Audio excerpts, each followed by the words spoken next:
ज्यादा मेहनत करता था। सुबह जल्दी उठकर पानी पूरी बनाने की सारी तैयारी करके मनोहर जल्दी ही काम पर निकल जाता था और शाम तक ठेले पर पानी पूरी बेचता था। मनोहर की पानी पूरी लोगों को बहुत पसंद थी, इसलिए ग्राहक भी आ ही जाते थे। मनोहर, पानी पूरी खिला भाई। आटे की या सूजी की भैया जी? दोनों तरह की खिला दे। है भाई, तेरी पानी पूरी खाने में इतनी स्वादिष्ट होती है कि मजा आ जाता है भाई। हाँ मनोहर भैया, 40 रुपए की पानी पूरी पैक कर देना, पानी थोड़ा ज्यादा कर देना। अभी कर देता हूँ। आने जाने वाले लोगों की नजर मनोहर के ठेले पर पड़ी जाती थी और पानी पूरी तो एक ऐसी चीज है जिसे देखकर मुंह में पानी आ ही जाता है, इसलिए लोग उसके ठेले पर रुककर पानी पूरी खाते और आगे बढ़ते।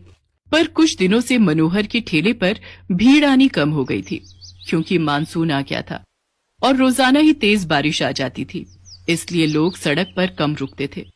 बिक्री पर असर होने से मनोहर की रोजी रोटी पर भी असर पड़ा था। ये लो, रोटी खा लो। शुभा, क्या बात है? चिंता में दिखाई दे रही हो। पूजा कहाँ है? दिखाई नहीं दे रही।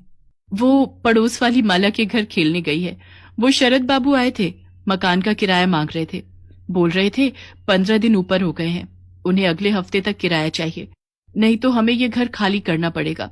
उन्हें हमसे ज्यादा किराया देने वाले किराएदार मिल रहे हैं। अरे तू चिंता मत कर, इस हालत में तू चिंता करेगी तो बच्चे पर भी असर पड़ेगा। मैं शरद जी को कल बोल दूंगा, वो मुझे कुछ दिन की मोहलत और दे देंगे। मनोहर शोभा को तसल्ली दे देता है, पर वो खुद ही बहुत परेशान था, क्योंकि उसी शाम जब वो काम से लौट रहा था तो लोगों में बारिश और तूफान को लेकर चर्चा बनी हुई थी। अरे मनोहर, तुमने सुना क्या? मौसम विभाग का कहना है कि अगले 4 दिनों तक भीषण तूफान और बारिश के संकेत हैं भैया। सड़कों पर पानी भरा रहेगा, इसलिए हम सब ने तो सोचा है कि कुछ दिन घर से ही ना निकले। तुम ठीक कह रहे हो भैया, 2-4 दिन अब घर पर ही आएंगे। वैसे भी मेरी अच्छी खासी बिक्री हो जाती है, पर डर भी तो है बारिश में अगर बाढ़ आ गई तो, सड़कों पर पानी भर गया तो, है घर नहीं लौट पाए तो। मैं तो सोचकर ही घबरा रहा हूँ भैया। चलो भाई चलो, समय से घर चलते हैं भैया। मनोहर उस शाम को हुई इस बात के बारे में सोच सोच कर करवट बदल रहा था। उसे समझ नहीं आ रहा था कि वो अगले दिन जाए या नहीं, पर उसे मकान का किराया भी चुकाना था, इसलिए वो मकान मालिक शरद से बात करने जाता है। शरद जी, मैं अगले महीने तक आपको किराया दे दूंगा।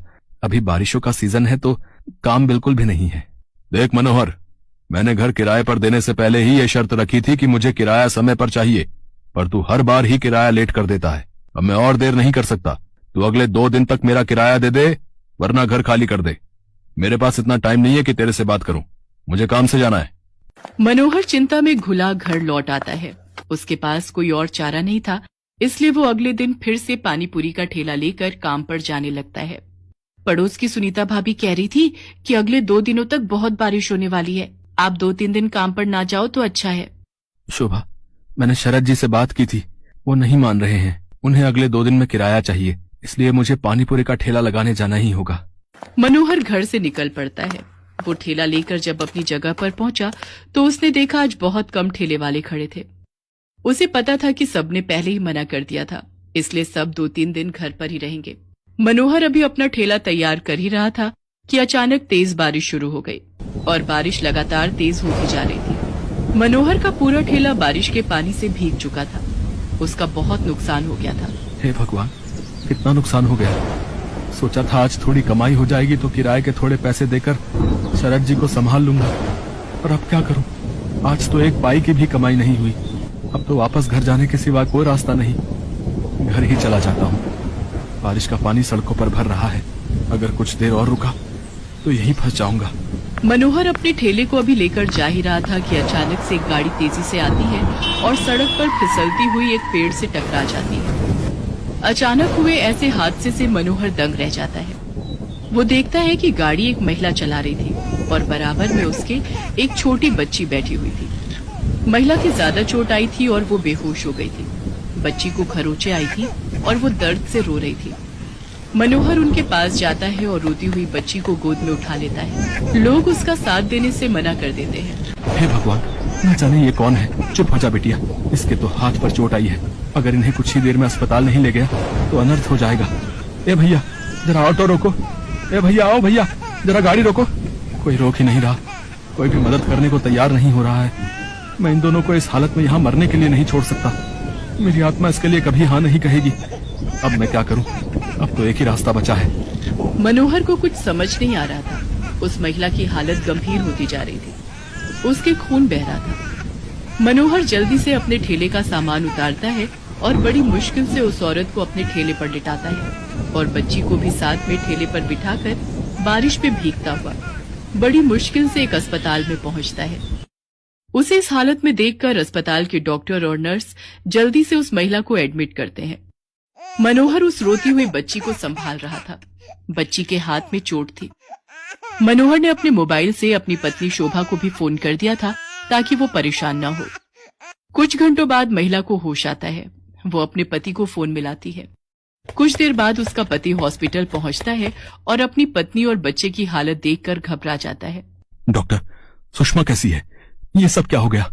सुषमा, मुझे तो लगा था तुम अपनी मम्मी के घर पहुंच चुकी होगी। रोहित, मैं घर से निकली थी तो बारिश नहीं थी।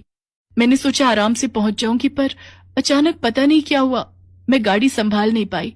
कीचड़ में वो फिसलती चली गई और उसके बाद तो मुझे होश ही नहीं था। रोहित, ये भैया बहुत अच्छे हैं। आज इन्होंने मेरी और स्वाति की जान बचाई है। आपकी वाइफ ठीक कह रही है। आज की दुनिया में ऐसी मदद कोई नहीं करता। हमने अपनी आंखों से देखा था। ये भैया बारिश में अपने ठेले पर आपकी पत्नी और बच्ची को हॉस्पिटल लेकर आए थे। मैं आपका एहसान किस तरह से चुकाऊंगा? आपने जो मेरे लिए किया है, उस एहसान के बदले में आपके लिए कुछ भी कर सकूं तो मेरे लिए बहुत बड़ी बात होगी।